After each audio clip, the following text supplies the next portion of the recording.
श्री राधे राधे दोस्तों। जय श्री कुंज बिहारी, जय जय श्री हरिदास, हरे कृष्ण। दोस्तों, हम सब जानते हैं वृंदावन एक ऐसी जगह है जहाँ पर हर एक कोने में ठाकुर जी का लीलाएं चलते रहते हैं। श्री जी का करुणा, कृपा, सब कुछ मिलाकर जो भी व्यक्ति प्रेम भाव से वृंदावन जाते हैं वो तो ठाकुर जी के प्रेम में आ ही जाते हैं। और उनको भी ठाकुर जी का कुछ ना कुछ लक्षण तो मिल ही जाता है देखने के लिए, चमत्कार तो मिल ही जाता है देखने के लिए। नित्य प्रतिदिन कुछ ना कुछ चमत्कार तो ठाकुर जी करते ही हैं। कहते हैं वृंदावन की हर एक कर्ण में होते हैं श्री जी और ठाकुर जी, क्योंकि वृंदावन तो उनके प्राण हैं। दोस्तों, आज भी मैं आप सभी के साथ बांके बिहारी मंदिर जो वृंदावन में स्थित है उस जगह का एक सुंदर और चमत्कारी घटना सुनाने जा रही हूँ। दोस्तों, हम और आपको ये घटना भले ही लगे, चमत्कार भले ही लगे, जिनके साथ ये होता है उनको तो भगवान की साक्षात दर्शन भी हो जाते हैं। जब भी आप दोस्तों ठाकुर जी का कुछ भी कहानी सुने, कृपया करके आंखें बंद करके सुनिए और ऐसे भाव में सुनिए जैसे लग रहा हो कि आपके सामने ही होता है सब कुछ घटना। आज की इस घटना को सुनने के बाद मुझे ज़रूर बताना आपके साथ क्या अनुभूति हुआ है। दोस्तों, मीराबाई नाम सुनते ही सबको पता चल जाता है, वो गिरधारी गोपाल। मीराबाई के तो नाम सभी लोग लगभग सुन ही रखा है। उनकी भक्ति के कथा, उनके गाए हुए भजन आज भी अगर हम सुन लें तो ऐसा लगता है भगवान के प्रति प्रेम भाव हमारे मन में भी जागृत हो जाते हैं। दोस्तों, मीराबाई की पति की मृत्यु के बाद मीराबाई को उनके घर के आत्मीय परिजन, सगे संबंधी सब मिलकर उनको बहुत प्रताड़ित करते थे, बहुत परेशान करते थे उनको। लेकिन दोस्तों, मीराबाई तो थी ठाकुर जी की अनन्य भक्तन, और उनके जैसा भक्त आज तक ठाकुर जी की कोई हो भी नहीं सकती। बहुत ही विरल देखने को मिलते हैं ऐसे भक्त। कभी मीरा मुख से बोलने से कृष्ण भी हो जाता है बोलना। चाहे आप मीरा कहो चाहे कृष्ण भी कहो, लेकिन बात एक ही सुनाई देता है। दोस्तों, जब भक्त भगवान में विलीन हो जाते हैं तो आप भक्त का नाम लो या फिर ईश्वर का नाम लो, बात एक ही हो जाता है। और यही थी मीराबाई, जो नाम से ही कृष्ण भक्ति जागृत हो जाते हैं। मीराबाई बहुत सहनशील और भक्तिपरायण स्त्री थी। उनके पति की मृत्यु के बाद उनके आत्मीय परिजन ने उनको बहुत सताया, बहुत परेशान किया। लेकिन जब मीराबाई वृंदावन पहुंची तब उस समय जीव गोसाई वैष्णव संप्रदाय की मुखिया हुआ करते थे, और जीव गोस्वामी के बारे में मीराबाई ने बहुत कुछ सुना था और उनसे मिलने की बड़ी इच्छा थी। फिर मीराबाई एक दिन जीव गोस्वामी के पास संदेश भेजा कि मैं उनसे मिलना चाहती हूँ। लेकिन जीव गोस्वामी जी ने मीराबाई से मिलने से साफ मना कर दिया था, और उन्होंने ये कहा था कि मैं कोई औरत को अपने सामने नहीं देखना चाहता हूँ, मैं किसी औरत से नहीं मिलता हूँ, मैं कोई औरत का या फिर किसी का भी आमना सामना नहीं करता हूँ, मैं तो बस यहीं पर रहता हूँ मेरे ठाकुर जी के साथ, मेरे ठाकुर जी के पास, और मुझे किसी से नहीं मिलना है। और दोस्तों, ये संदेश पहुंचा दिया मीराबाई के पास। दोस्तों, जब मीराबाई के पास ये संदेश पहुंच गया तो मीराबाई ने भी कुछ जवाब दिया।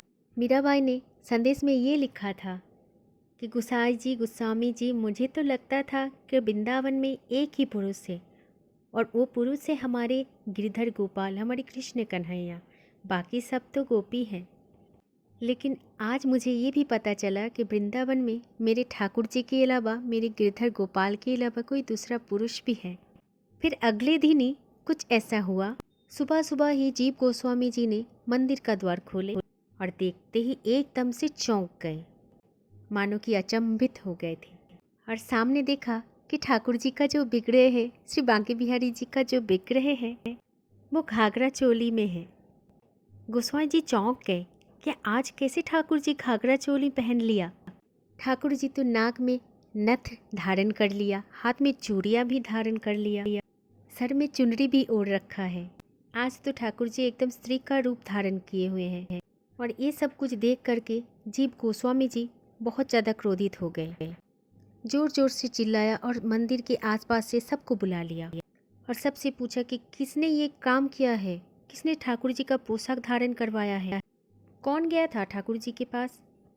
ये सब कुछ सुनकर पुजारी जी बहुत ज़्यादा घबराए हुए थे और डरे भी हुए थे। और डरते घबराते हुए गोस्वामी जी से बोला कि स्वामी जी, आपके अलावा तो ठाकुर जी के पास कोई नहीं गया। आपने ही तो रात्रि को द्वार बंद किए थे और अभी आपने ही द्वार खोले। अभी तक तो कोई भी ठाकुर जी के पास नहीं गया। ये सब कुछ सुनकर गोस्वामी जी निशब्द हो गए और गहरे भाव से सोचने लगे, ये सब कैसे हो सकता है, ये सब कुछ कैसे संभव हो गया।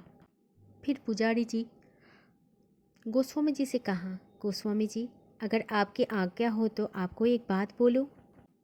तब गोस्वामी जी ने बोला, हाँ बोलो। तब पुजारी जी ने कहा कि गोस्वामी जी, पड़ोस में धर्मशाला है और वहाँ पर एक महिला आई हुई है और उन्होंने ही कल आपको संदेशा भिजवाया था, लेकिन आपने तो उनसे मिलने साफ मना कर दिया है। लेकिन गोस्वामी जी, सब लोग कहते हैं वो स्त्री बहुत अद्भुत है, वो एक तारा भी बजाती है। जब वो स्त्री एक तारा बजा के नृत्य करती है तो ऐसा महसूस होता है मानो कि भगवान स्वयं नृत्य कर रहा हो। गोस्वामी जी, वो महिला कोई साधारण महिला नहीं है, मीरा है उसका नाम।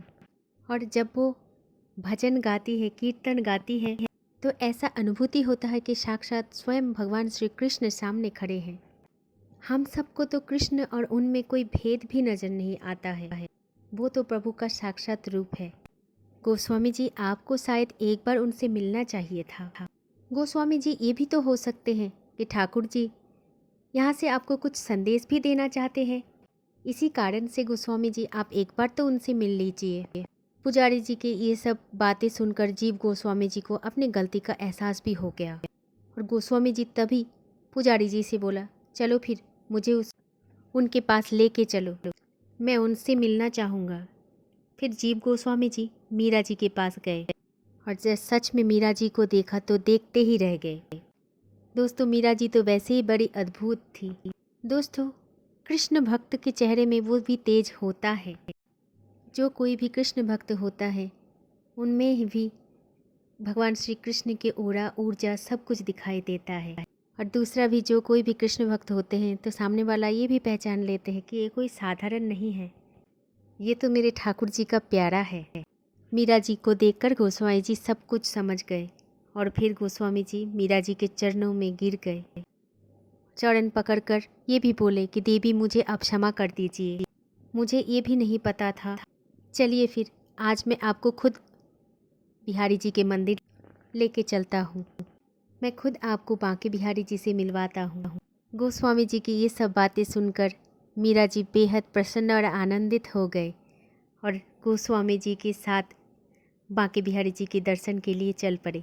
और फिर मीरा जी और गोस्वामी जी बिहारी जी के मंदिर पहुंच गए और वहां जाकर एक और अद्भुत दृश्य देखने को मिला कि बिहारी जी पहले जैसे ही दिखाई दे रहे थे। अब वो घाघरा चोली पहन के नहीं खड़े थे, ठाकुर जी का वही पोशाक थी जो ठाकुर जी पहनते हैं, धारण करते हैं। अब तो वो घाघरा चोली बिल्कुल भी नहीं दिखाई दे रहा था। ये सब कुछ देखने के बाद गोस्वामी जी ने मीरा जी की तरफ एक बार देखा और जब गोस्वामी जी ने मीरा की तरफ देखा तो उन्हें भी कृष्ण दिखाई दिए। फिर उन्होंने बांके बिहारी जी की दर्शन की और जब बांके बिहारी जी की दर्शन किया तो उनकी आंखों में एक अद्भुत दृश्य देखा कि बांके बिहारी जी में मीरा की छवि दिख रहा है।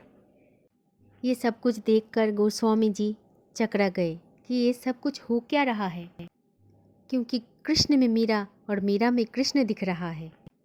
दोस्तों, यही थी मीरा की भक्ति और मीरा जैसी भक्त विरल है। दोस्तों, कोई भी भक्त अगर भक्ति में लीन होना चाहते हैं तो भगवान से ये ज़रूर मांग लेना कि उनको भी मीरा जैसे ही भक्ति प्रदान करे। लेकिन दोस्तों, मीरा के जीवन भी आसान नहीं था, उनको भी लोगों का प्रताड़ना स्वीकार करना पड़ा। लोग उसे पागल भी बोले थे, बेवकूफ़ भी कहा था। बहुत ज़्यादा दुख दिए हैं, बहुत परेशान भी किए थे मीराबाई को। लेकिन मीरा के ऊपर ये सब कुछ चीज़ का कोई असर नहीं हुआ, क्योंकि मीरा को तो प्रिय थे सिर्फ और सिर्फ गिरधर गोपाल, और वो उनके ही होकर रह गए।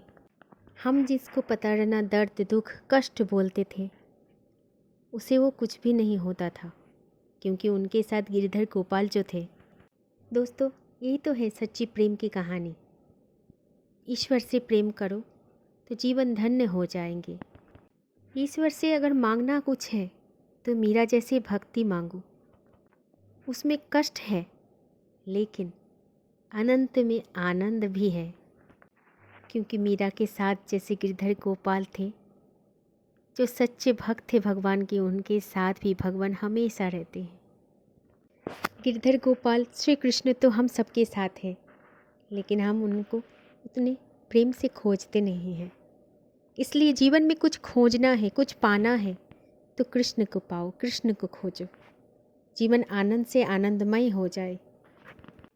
तो प्रेम से बोलो, जय श्री गिरधर गोपाल की, जय मीराबाई की, जय जय श्री राधे राधे, जय श्री कुंज बिहारी, जय जय श्री हरिदास, जय श्री हरिवंश, राधे राधे।